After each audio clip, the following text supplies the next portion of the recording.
Goodbye, Drew. Hello, everyone. How are you all today? Thanks for joining us and welcome to Imagi-Nation Labs. My name's Yolandi Brown and I'm a proud Bidjiral woman. I'm currently living on Yagara country in Brisbane. And I'm one of your hosts for today, excuse me, along with Sam, who will join us shortly. In today's episode, we're going to be looking at Joy Corps and we've got some incredible guests, and together we're going to explore the ins and outs of being a Joy Corp. But firstly, let me tell you a little bit about myself. So this is my first year working at AIME in the position of magic maker. Jack invited me into the team as a creative lead, and I've been so deeply inspired by the integrity of everything I've discovered since joining this fantastic organization. And I've loved throwing myself headfirst into the many projects I've been involved in, always learning, always expanding. Before I joined AIME, I had an extensive career in the performing arts. So I was a senior dance artist with Bangarra Dance Theatre for 16 years. And I also worked as an independent artist, a singer, musician, choreographer, a movement director, a web curator and writer, and an educator.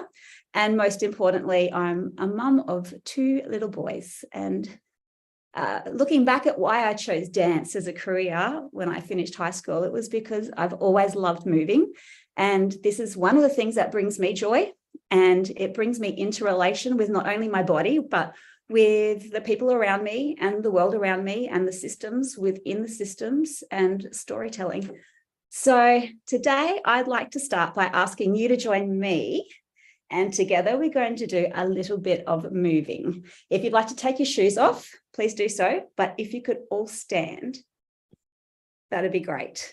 I'm just going to move my laptop over here so you can see a little better.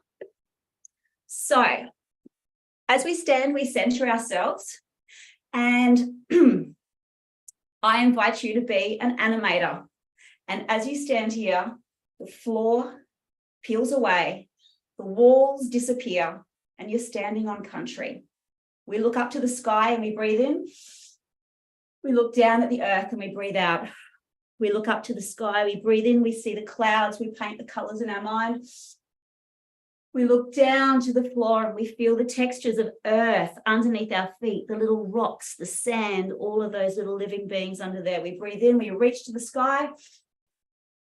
We breathe out and we touch the ground. And then 1 foot at a time, we walk. We lift our legs off the ground and together we travel country. As our feet connect to the earth, we acknowledge that the earth has supported life on earth, or the animals or the plants since time immemorial. We stand still and we feel the breeze. We can move the air around us, and as we do so, we can notice the change in temperature on our skin, and we acknowledge that the air has been a messenger. It carries the sweet scent of wattle through the air for us to breathe in, and lets the bees know that the flowers are blooming. The air tells us that it's recently rained. It lets us know that a storm is coming. The air around us, it smells like smoke as a warning of fire or that there is ceremony about to happen. We are inextricably connected through this air that we breathe. We walk on and we imagine we're walking into a body of cool, fresh water. We see the sun bouncing off the skin of the water, and with our hands, we touch the skin of the water.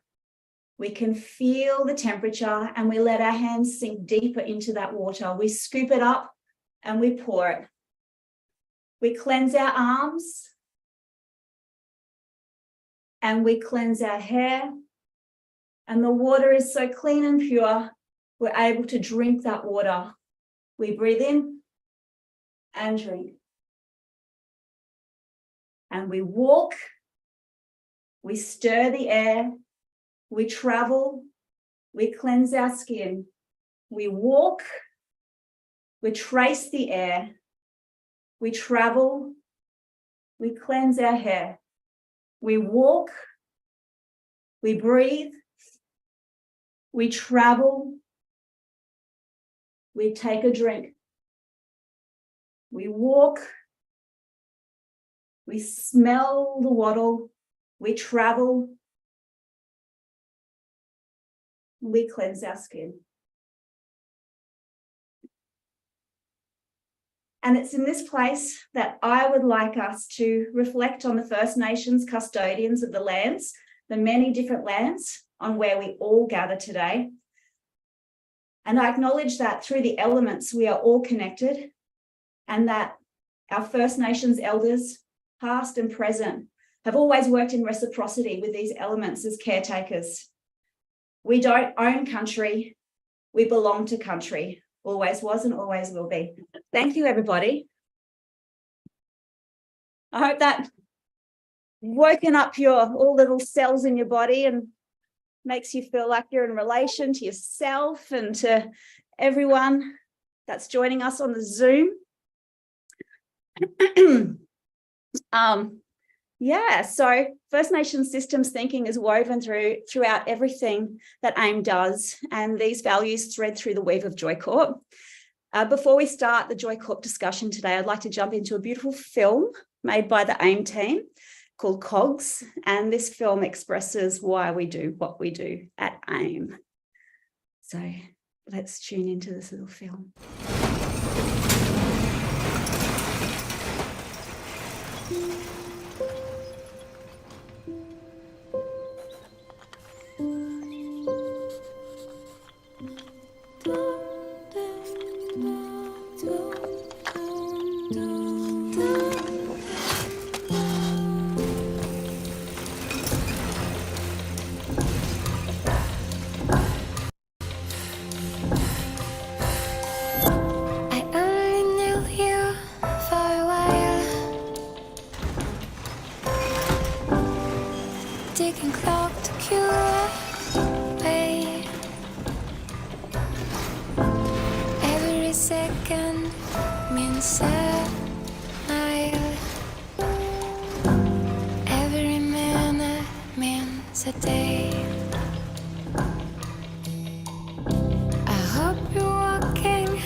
Hello,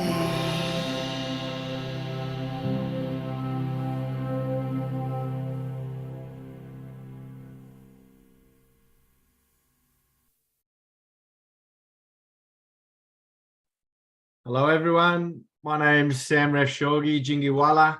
I'm coming to you from the beautiful land of the Minjibul people in the Bundjalung Nation, which is the Tweed Coast in the far north coast of New South Wales.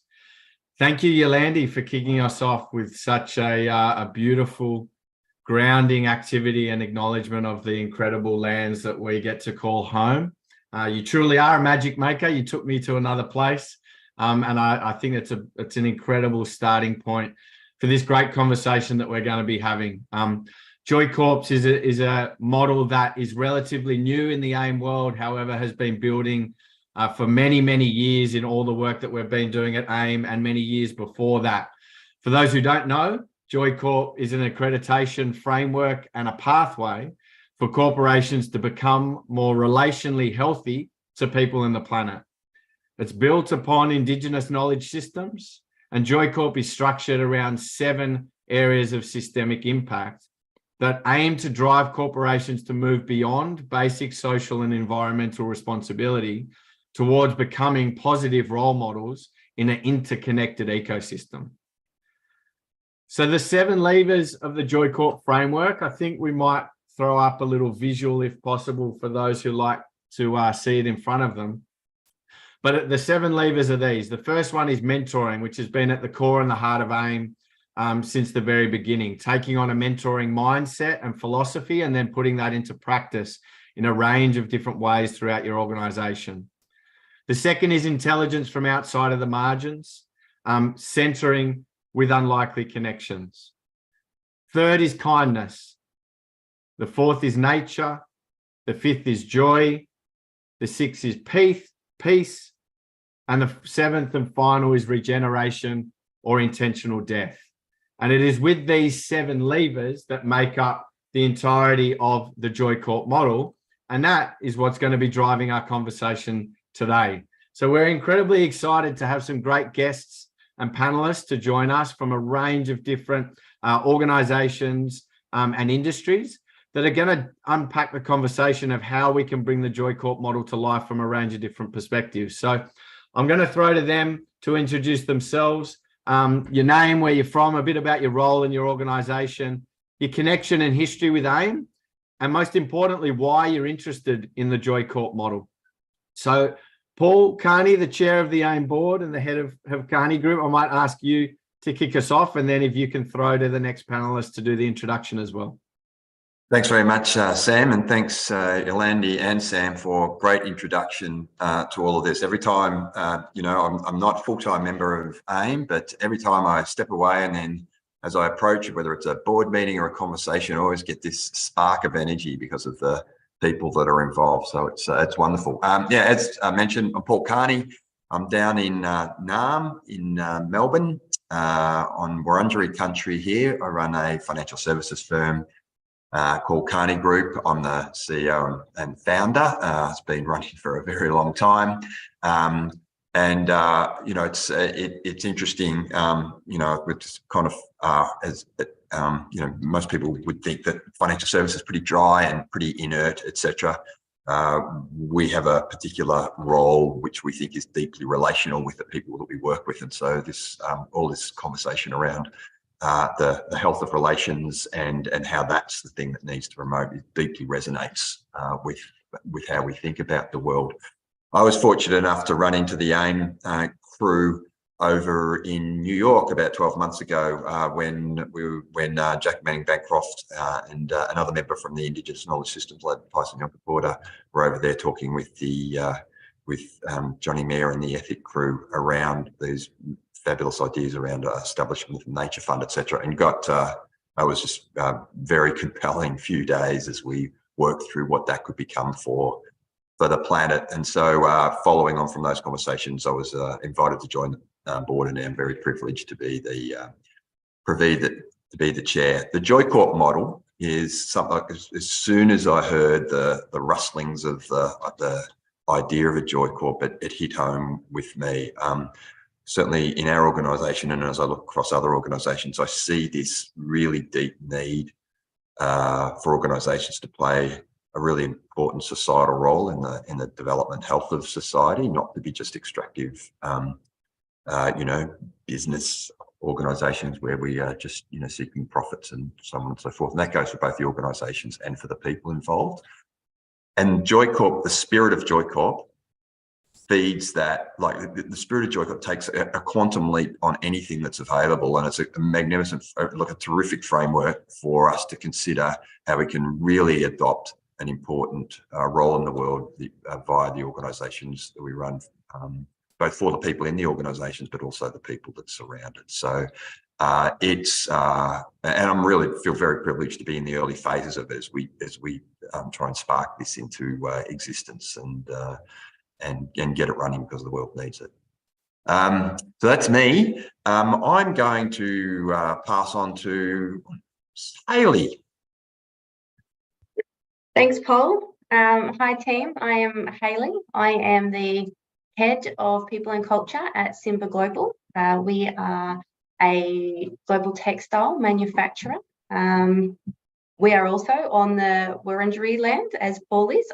Simba's based in Melbourne. I actually live in Albury-Wodonga, so I'm a country girl. A little bit about me, I am obsessed with people, and I think that's probably one of the things that, sparked my interest around Joy Corp. As a business, we recognise and acknowledge the textile industry's history of poor labour and environmental practices. So it's something that we are deeply committed to and looking at, and we're in the process of launching our sustainability policy, Simba Conscious. And for me as a lead in that one, Joy Corp aligned a lot, so for us it goes around not just our supply chains and our product, but, two main pillars of ours are our partnerships and empowering those communities. So it's something that we're very, very passionate about, and it's a little bit scary for us.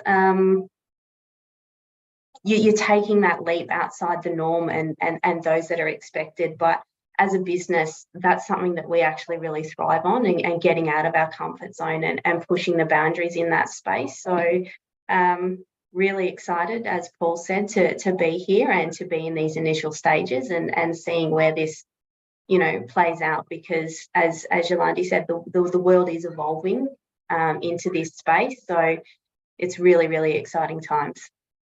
I'm going to pass to Helen to introduce herself. Hi, thank you, Hayley. Yeah, I'm Helen. I'm working for YHA based in Sydney. So I'm talking to you from Wongaland, which is otherwise known as the inner west of Sydney. YHA runs low-cost accommodation, affordable accommodation for travellers. We've been doing it for 80 years in Sydney, and our properties bring together people from all over the world. And the main driver behind it, we've been a not-for-profit for all of our existence, is actually the people that stay with us. They're members of our organisation. Our properties are built around people making connections with each other and making friends as they travel the world, and travel the world affordably. And we're part of Hostelin International, which is the international organisation. The main idea of it is that people, when they travel, they break down all those cultural stereotypes. They realise that other travellers are just like them, and other countries are just like home. And, ultimately, the goal is really world peace through travel. So if you can't be angry at someone who you realise they're just like you. So that's, I think where our connection with AIME works really well. We came to it through a business connection, really, and that's developed into a wonderful partnership. I'm really excited to be here today to meet. It's the first time we're really meeting other organisations and people that are working with AIME, and it's really good to see that we've all got the same ideas. I'm really excited by the concept of putting kindness first, and everything stems from that. And your business success, your personal success stems from the idea that you start with kindness and it flows on from there. So I've been with YHA for a very long time, 34 years, going through lots of different roles. My background was working on the properties, and now I'm looking after sustainability and procurement for the organisation.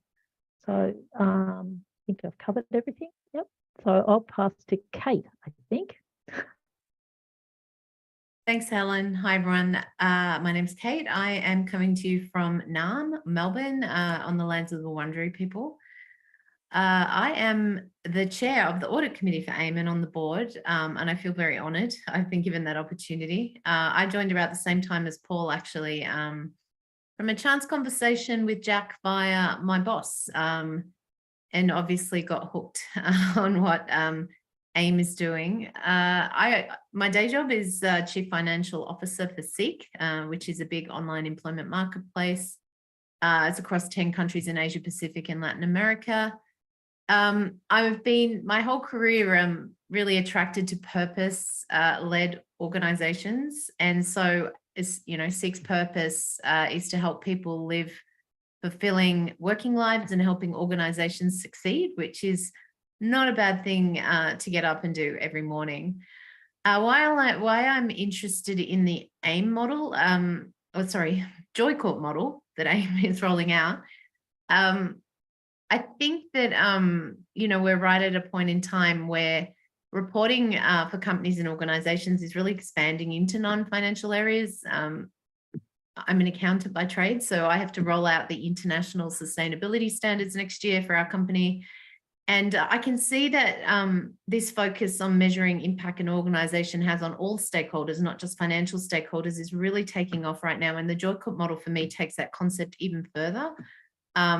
But also being an accountant by trade, I love a good framework. So, the framework, the emergent auditing tool, love it. Anyway, I will pass on to Geeta now. Hi, thanks, Kate. Look, I work with Helen at YHA Australia. I think she described what we do so eloquently. Nearly all of our staff were travellers or are still travellers, and they come to work each day to kind of foster those friendships that really, superpower the cross-thinking and the diverse thinking across the world, and build that foundation of peace. And that's what really drives us. And what drives me as the head of commercial to come to work every day. The Joy Corp model, I think, actually gives us the opportunity to really make this a tangible deliverable of our organisation and a means by which we can actually calculate the value that this has been bringing for a long time, and will hopefully help us grow, the wider and broader kindness economy, through other Joy Corp partners as well. Thank you, Geeta. Thank you all. It's fantastic to have such a wide range of experience and perspectives in this conversation. And we're excited to jump into the Joy Corp conversation with you. Before we do that, we're going to throw to a video message from AIME's founder and CEO, Jack Manning-Bancroft, that talks a little bit about why we need the Joy Corp model and what it's all about. And whilst we're watching that, I'm going to send a little challenge to each of the panelists to pull out 2 words from your why. So why were you interested in the Joy Corp model? I've written down a couple as a cheat sheet in case you get lost, but no doubt the 2 words that stick out to you from why you're interested, and we're going to use them a little bit later in the episode. So just jot them down and we'll leave it there for now, and then over to Jack for the video before we get into the conversation.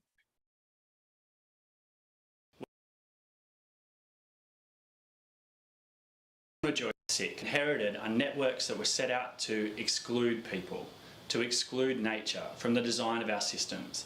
Networks that don't measure or value joy or kindness. Networks that don't think about death and designing in relational health. Networks that position us as individual empires, trying to control and keep knowledge to ourselves, never passing on knowledge like mentors do. Our longest systems, which are sitting outside the margins, have patterned open knowledge sharing, giving of energy, focusing on joy and the nodes in the networks between our relations, cross-hatching diagonally instead of these top-down structures where we command and control and hide from the rest of the world. Our opportunity here in the next 100 to 200 years is to work out how we build patterns and networks so the life of humanity on Earth finds its natural way back to our natural base, which is as a custodial species, as a translator between the 7 million other species that we share this rock with, between the 20 billion animals that we are one of. We have the opportunity to shape a life on Earth that hopefully can be prosperous for future generations, not just of human beings, but of everybody that shares life on this blue rock, and that's what Joy Corps are all about. We believe that we can go into places like asking questions like, how do we measure joy? And we can actually say, we don't know the answer. But collectively we might, with knowledge openly shared, find a way to invest in joy at the start of the design queue, find a way to measure kindness on the balance sheet. So you're looking at your indicators at the end of a financial year and you're going, okay, how kind were we? How much joy did we build? How much health did we generate with nature and from nature? How healthy are we relationally mapped to intelligence from outside the margins? How much are we regenerating our network? And when does it end? Because no organisation should be living forever. When do you go, okay, we've had a good time on the stage and we're going to pass on this knowledge to the next generation to keep moving it? How do we build that mentoring philosophy through everything we do in our network as a species? We think this is part of our potential for inheriting a much more abundant and healthy life on this rock. And we look forward to you having a crack at Joy Corp and going on this journey with us. Thanks very much for dropping by, and let's go out and change the way the world is networked.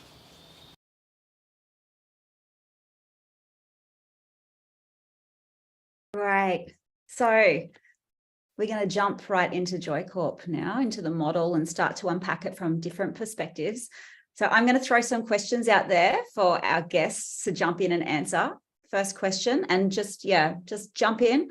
Why do you think the world needs a model like Joy Corp now? I can start, Yolandi, if you like. I personally think the world needs a model like Joy Corp now, because I think through some of these global changes that are happening, everyone's increasingly realized everything we do is interconnected. You know, addressing climate change requires a massive number of small coordinated actions in this interconnected ecosystem. And, you know, what I like about the Joy Corp model is it's based on Indigenous systems thinking that have worked pretty well for the world for tens of thousands of years before industrialization. So, you know, coming back and relearning some of this now, Indigenous people never have forgotten it, but, you know, some of us, myself included, relearning some of this now and how that could apply today is just really interesting to me. Beautiful. Anybody else want to throw some ideas? Look, you know, I build on what Kate's saying, is that kind of knowledge that comes from Indigenous design thinking, you know, and the Joy Corp model of actually, you know, the unlikely connections is what can drive real innovation. You know, when you just ask a whole bunch of people who are the same to innovate around the same problems, you're going to get the same answers. So I think it's those connections that are really important. And I think, you know, as Kate was saying, the Indigenous people and their practices as, you know, custodians, not conquerors of a country, is really where the answer to our kind of challenges that we have around land care and climate change, I think the answers lie there. And I think that's, you know, that's kind of the power of the model for us to work like that. Beautiful. Great. And what are some examples you'd like to share that show that what you're already doing in your organization, what kind of things you're doing that would fit into the Joy Corp model? Anybody? I can chime in a little bit on that, Yolandi. I would echo what's been said already in respect of the world needing this in the first instance. We get to witness through our organisation. My very strong view is that I see people who are succeeding in the current model by and large with the work that we do, and they're not happy. I can tell they're not happy. It's not working for everybody. And as soon as you start to mention the kind of concepts that are posited through the Joy Corp model, and thank you, Kate, for calling out the deep Indigenous wisdom that's in all of this. I, like Kate, I'm not Indigenous, but I see the deep wisdom in all of this. People are sparked immediately by it. You know this is true because as soon as you start to talk to people about centering activity around kindness and peace and nature and so on, like you just see people relax into it, and they recognise that there's a deep message in here that they're really looking forward to hearing. In our organisation, for a few years now, I've been introducing the nature-based concept of symbiosis, which I actually took from Tyson's books, Sand Talk, and having people understand through a natural lens that what we're looking for is health, and that we know when we go into nature and something is healthy, we feel it, we can sense it, we don't need to be told, and we know when we recognise when it's not healthy. And if we understand that by being in nature and in something that's healthy, we have the ability to create symbiosis and health in that. That's the custodial role that humans can play. In fact, it's our superpower. And it is like it's an odd concept for people at first, or a difficult one to grasp, but very quickly people start to understand that yes, this is something that we can have a role in, we can play in, that it feels like a right place to go, even if it's not clear exactly what that is. It's a directionally very comfortable way to think about things, and that's just kind of that gives me a lot of hope that as we introduce the Joy Corp model into things, this will be exactly what people want to gather around. That's our experience so far. Beautiful. Yeah, I think you nailed it when you're talking about we're all feeling creatures. That's what human beings are. And we need that connection, and we can feel when something's not working, when it's not quite right. And then when we sink into, the right place, the right actions, we feel that we're on the right path. And if I could just jump in and add, sorry, is like, to me, it also brings back the personal into this connection. So we're so used now that everything's out of our control, big corporations are in charge, government's out of touch with what the normal people want.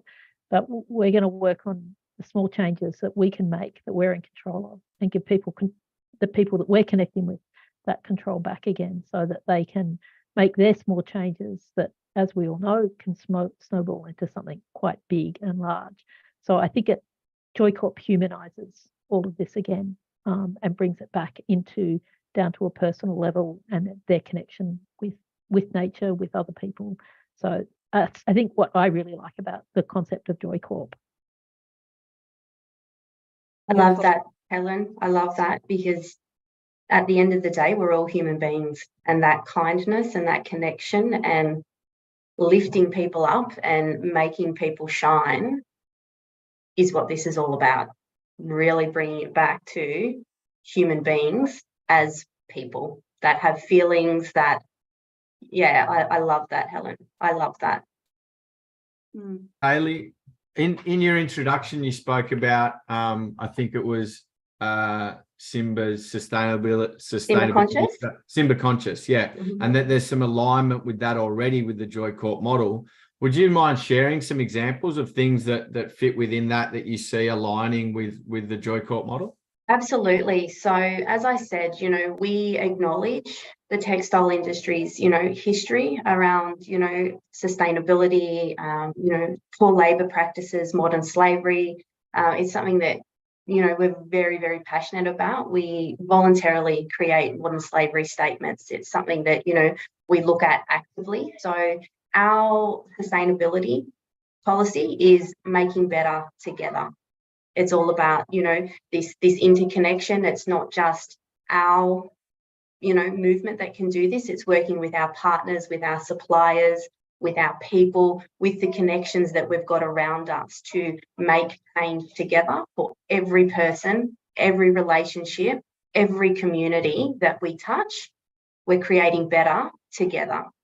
So, the concept of this Joy Corp and the relationships and the networking, it's something that really aligns with us. And as I said earlier, it's taking it that step further for us. So we're doing a lot of work around building our sustainable supply chains. So, looking at that modern slavery and auditing all of our practices, auditing all of our suppliers to make sure that, we're where we need to be. But it's looking at things like our products and the impact that they have on the environment, and how can we be better in that space to be, using technology and innovation to create better products for the environment long term. And the part that probably excites me the most, and that's the two pillars that I lead, is around partnering for impact. You know, we can't do this together. So it's collaborating for solutions, you know, those unlikely connections, and who can we work with on this journey? Because, you know, I think Kate mentioned it, you know, it's all of these small components together that are going to have a really, really big impact. And lastly, for me, it's that empowering communities. So all of those touch points that we have across the supply chain and how we're lifting them up. You know, our people strategy is very, very simple at Simba, and it's just make people shine. All people, you know, whether it's our suppliers, whether it's our customers, whether it's our people, at the end of every day, if we can go home knowing we've made people shine today, you know, that's us living our values, living our mission. So there's lots of interconnection here with Joy Corp and the work that we're doing in our Simba Conscious framework. It's very new for us. So this is where that alignment, it was actually really, really great timing. So under our pillars, you know, we're doing lots of work with the community. It's education for that generational change. So looking at what we want to be educating people in, you know, who are the best people to be providing that education, and really bringing it back to those roots of, at the end of the day, we're all human beings and we need to do this together. Right. Wow. Out of all the different levers, this is an open question for all of you. Which lever scares you the most? Which do you think will be challenging to implement? And how do you imagine overcoming the challenges for that? We're diving into it to learn more. I suppose, obviously, the intentional death, that's a pretty terrifying lever. You know, that's not something that is normally planned. But I guess, you know, when we even just did our first workshop and we started to unpack the death plan, was we started to actually realize that our position as an organization, like, wasn't just to become this great big tree that just keeps growing and growing and growing and gets so big forever that the limbs start falling off. What we actually realized when we thought about our intentional death was that our tree needs to be regenerative, and our tree needs to actually work as an umbrella to sow seeds, foster alliances, you know, build up really great supply chains, and, you know, kind of become, you know, a mother tree, if you like, in order to, you know, continue to deliver the mission. So yeah, terrifying, but really good, and learning from nature, I guess. So yeah. Anybody else want to throw in here? I was going to say, oh, sorry, Hayley. I was going to say the same thing as Geeta, intentional death. But I think the sort of regeneration angle on that probably works better for most corporations, because, you know, I know AIME has a different strategy, but most listed companies, you know, they want to grow and they want to continue to deliver and expand generally. I mean, not all, but they want to do things better. I think when I look at organizations I've worked for, they do regenerate. Products stop, you know, new ones start. Markets disappear with technology, new ones emerge. So I feel like, you know, the hook to an organization like I work in, regeneration, kind of, you know, it resonates a little better, maybe, you know, than the intentional death. But you know what, everything dies in this world, and so, you know, maybe it's a topic we need to get more comfortable with.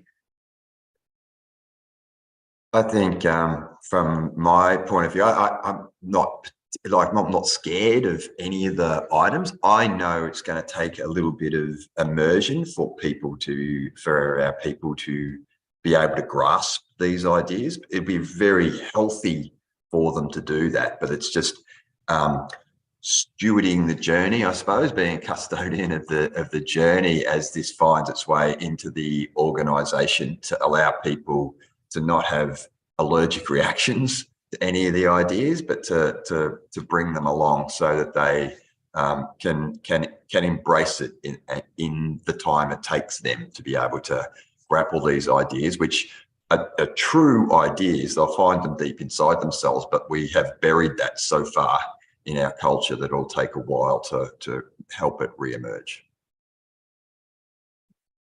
I agree, Paul. I was actually really excited around that regenerated, intentional death. I think evolution is natural, and even for me as a human being, if I'm the same person in 10 years' time that I am today, I've gone nowhere and I've done nothing. So I was actually really quite excited around the concept of that intentional death, and thinking of it not as in there's not going to be a Simba anymore and this service and this value we're creating isn't needed anymore, but how can it evolve to a place that it's creating greater impact. So it's really, and it took me a little bit, I'll agree, Kate and Geeta, to sit back and think about that and go, that's actually a really, really exciting thing, and it changes our whole mindset around how are we going to evolve, and how are we going to make sure that we're still adding value and contributing 100 years from now in a way that's not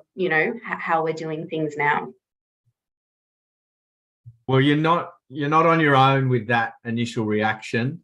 It's pretty much most conversations we have. It is quite confronting for people. However, the journey that you've all gone on is also not unique, because like you said, I think earlier, Paul, all of these concepts within the Joy model are very relatable, and people can connect to them. We just haven't been given the chance to, because we've been caught up looking at the wrong things, the wrong success metrics that, like you said as well, haven't been leading to our happiness and fulfillment.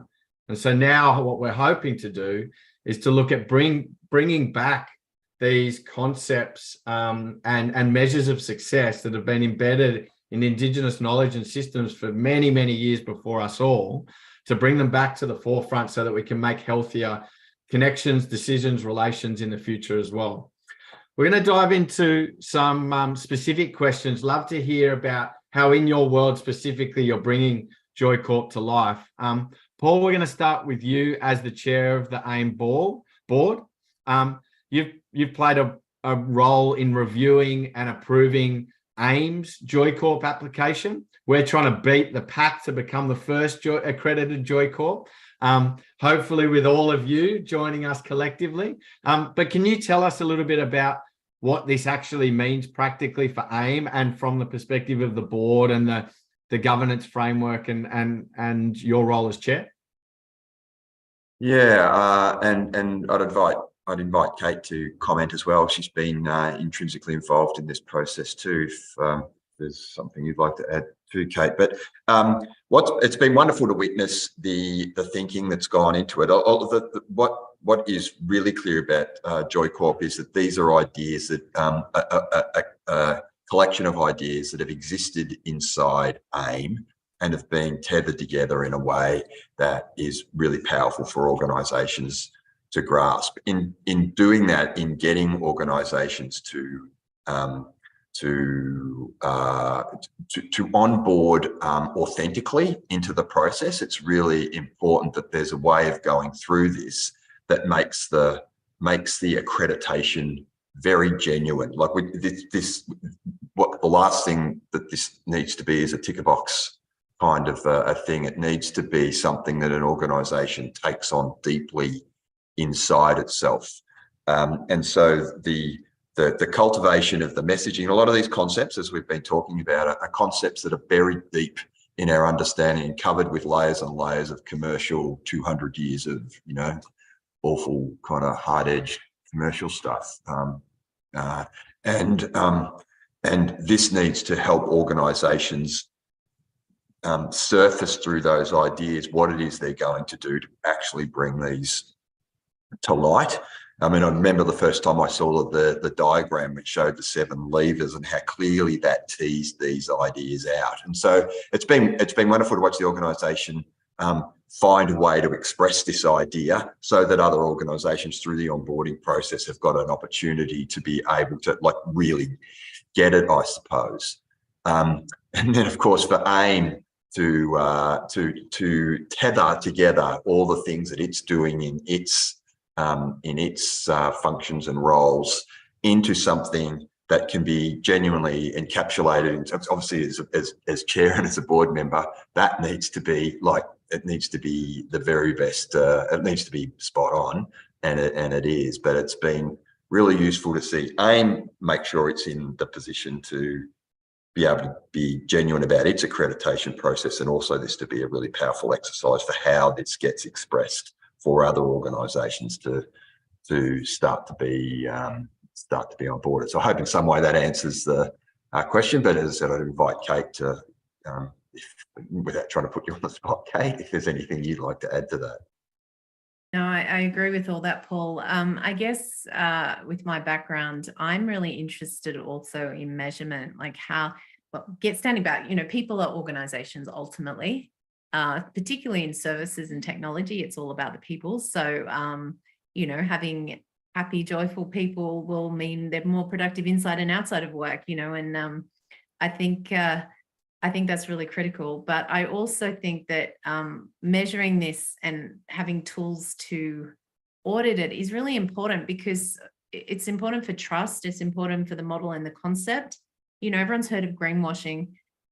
We don't want there to be joy washing or something similar out there. So, I think AIME going through it first, I think it is an iterative process, learning lessons, feeding that back in, and that will then help AIME and people like Sam articulate much, I guess, more crisply, like if you do this and this is the outcome you can expect. And, at the moment, because it's so nascent, those we have a good idea what that will be, but as we get more data and more time and more companies doing this, then I think it's going to become more compelling, if that makes sense.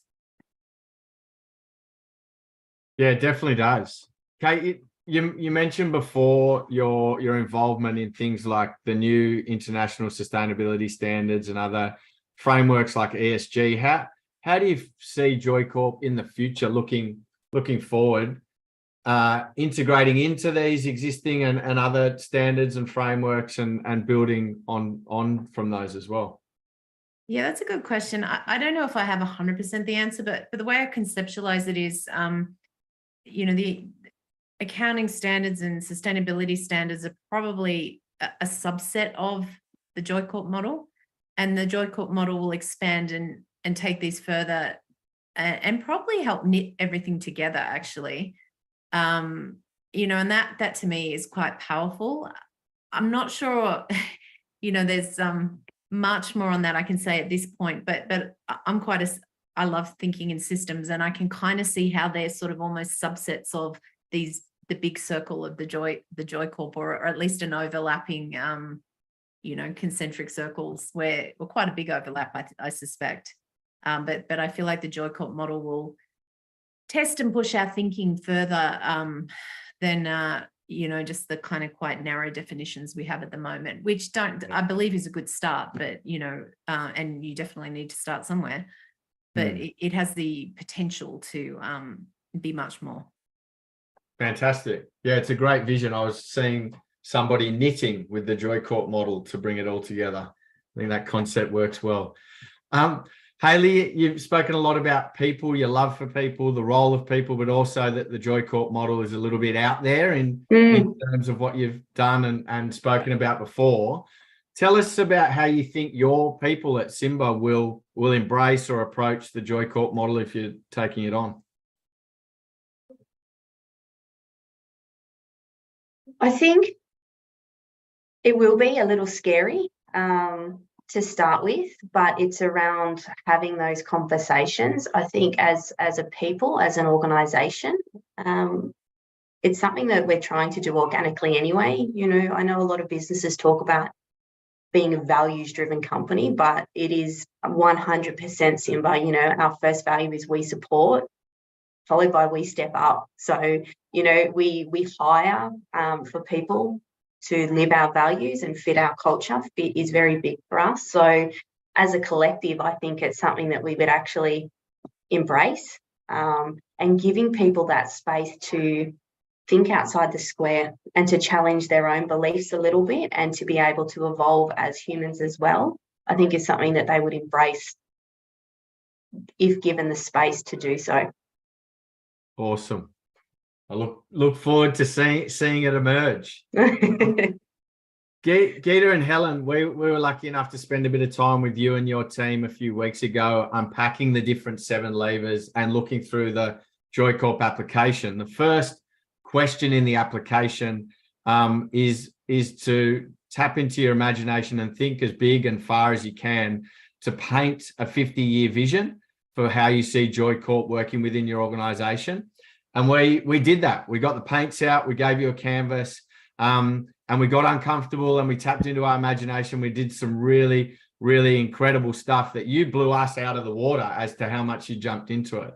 I'd love for one of you, Helen, I think you may have a photo of your artwork. If you're happy to share your screen and talk us through that 50-year vision, would be beautiful to see that.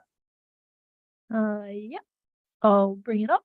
Hopefully I'm sharing the right screen. Yep, got it. Yep, fantastic.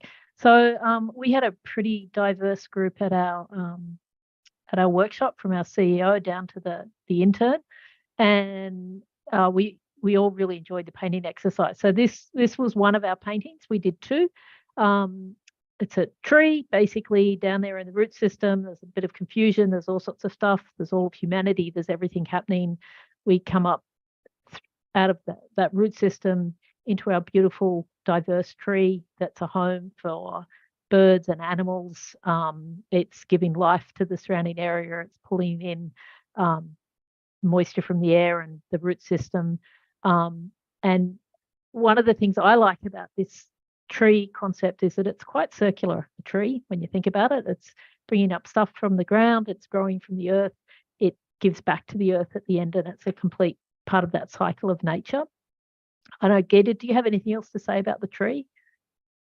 No. And then I just want to, interesting for me is that that second picture painting that we drew, because we had 2 groups, was also very circular, seeing the earth as a very connected, a natural thing, Australia down there in the bottom corner.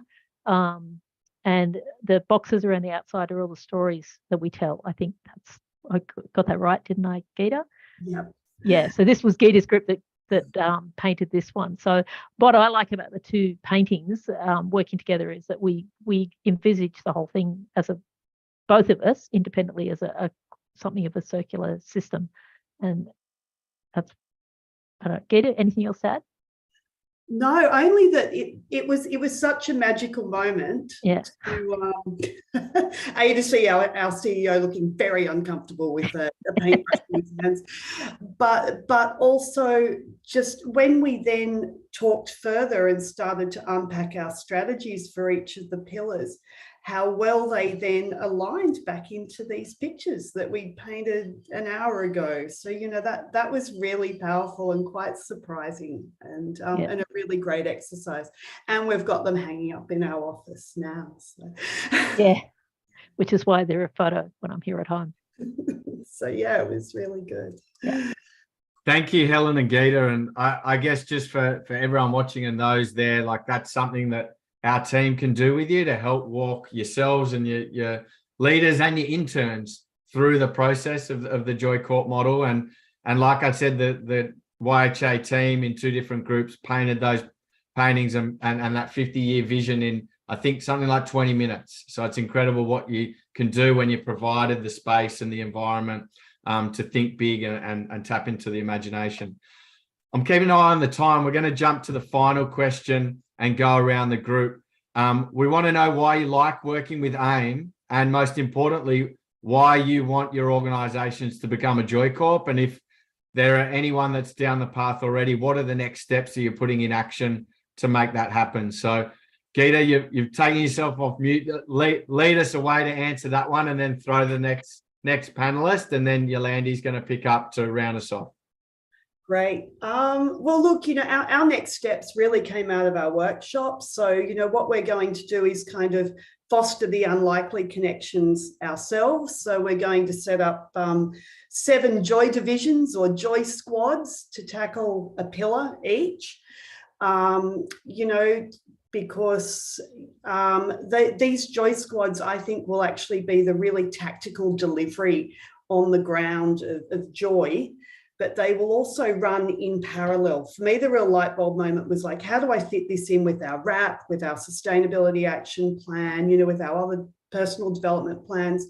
And what we realized was that they actually, they run in parallel, that these are really the delivery squads. And I think we were talking earlier about the Joy Corp framework, giving that some structure. So giving it structure, but structure that's outside the corporate structure in order to be able to deliver that, that unlikely connection. So that's where we're going next. We've got a list as long as our arm, but it feels to me like we've got a path by which we can deliver it. So yeah, that's where we're at. Helen, did I forget anything off our to-do list or? No, it's just, and the more we try and explain it to everyone else in the organisation, the better it helps us understand it. Hey, do you want to pick up next? Yeah, thanks, Sam. It's just fascinating listening to all this. So I guess with the AIME accreditation, I'm really looking forward. I mean, I love dealing with people in AIME, have mentoring relationships and things. And I probably learn more than my mentees, to be honest. So it's always a two-way exchange. But I really look forward to how this implementation is going to go. And as we hit snags, how we're going to overcome them and how we can then apply that more broadly for other corporations and organizations around the world. Because, you do need to have some people on the bleeding edge of this. And, I'm really grateful, Sam, that you and the team have, agreed to pick this up and it's a horrible expression, but eat our own dog food, I think is what people say, but maybe drink our own Kool-Aid or something like that. But living and breathing what we're trying to roll out is really important. Thank you, Kate. Hayley?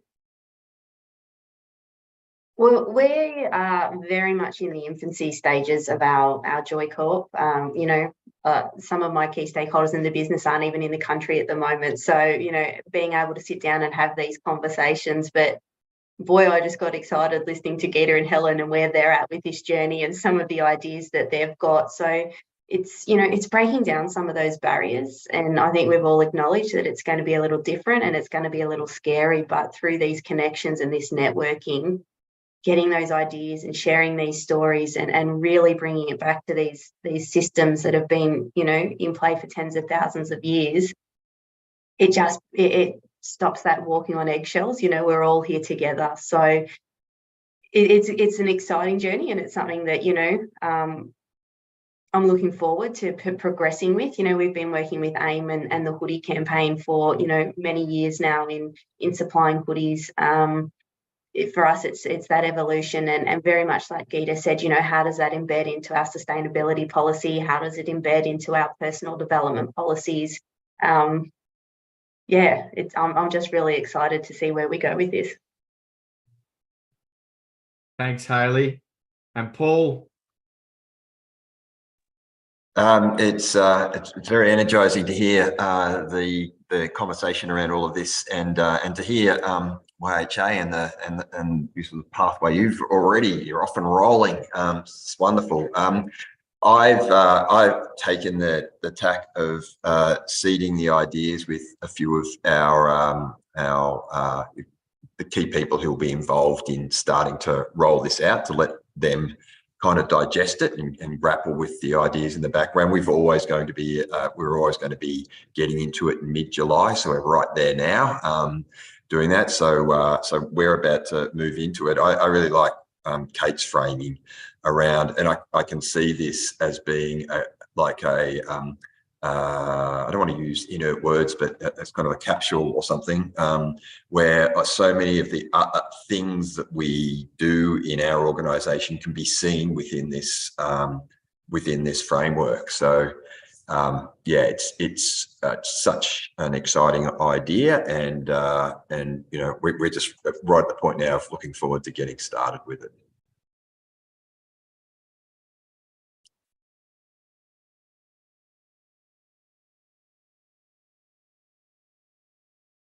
I'm not sure if was there anyone else? Am I supposed to be throwing to anybody, or are we? No, Yolandi's going to pick us up.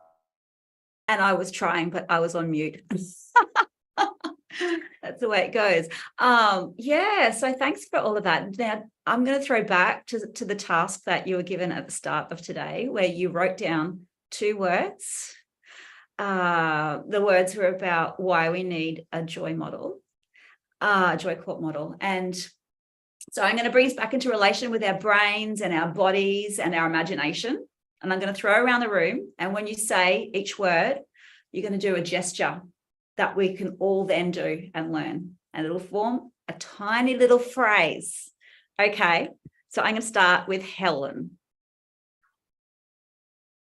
Okay. So I had my 2 words. The first was the thing that I like most is joy, those moments of joy that just make you feel good inside.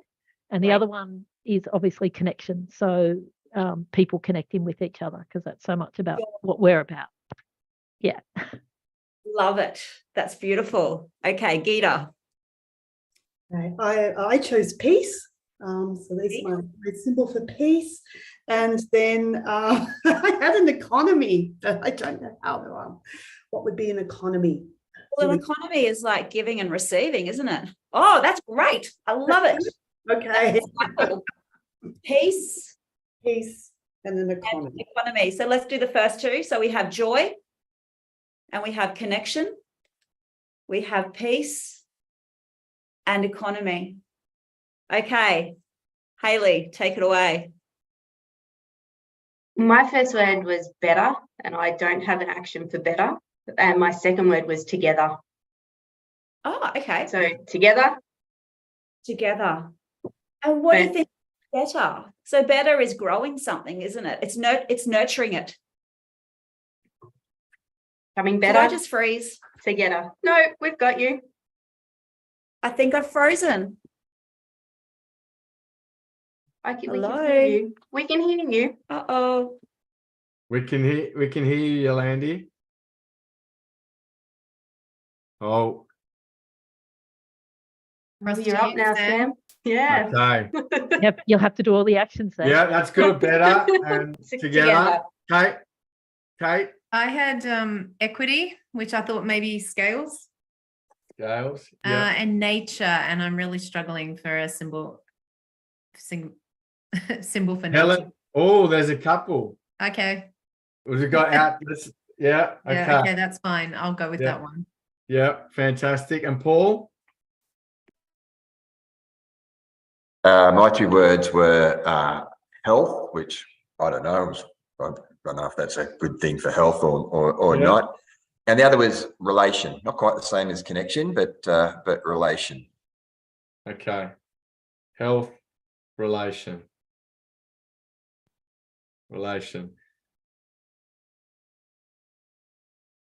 All right. And together, Kate?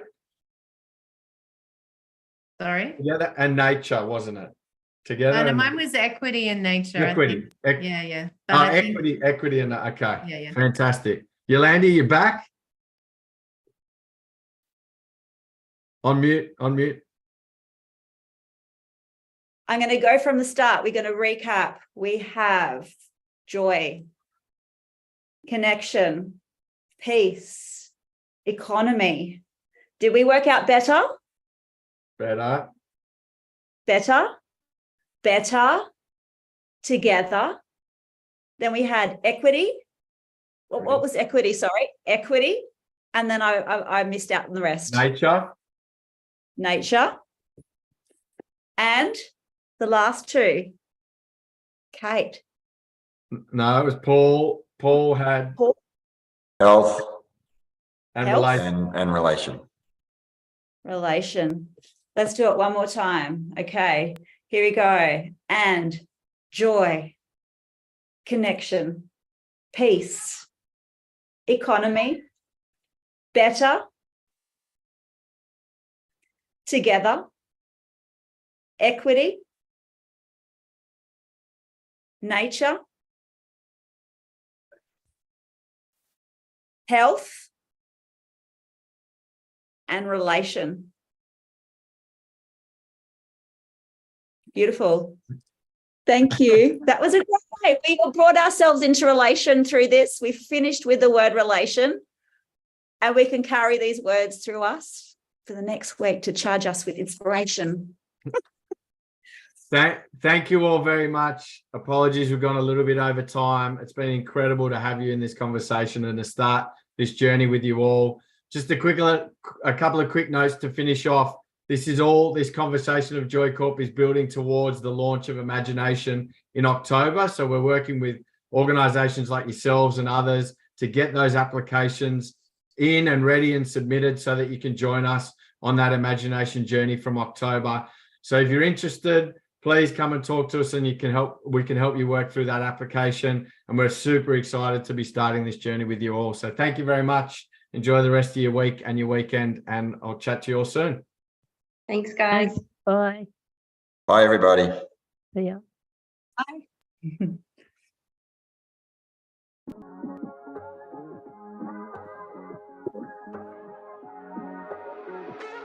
Bye.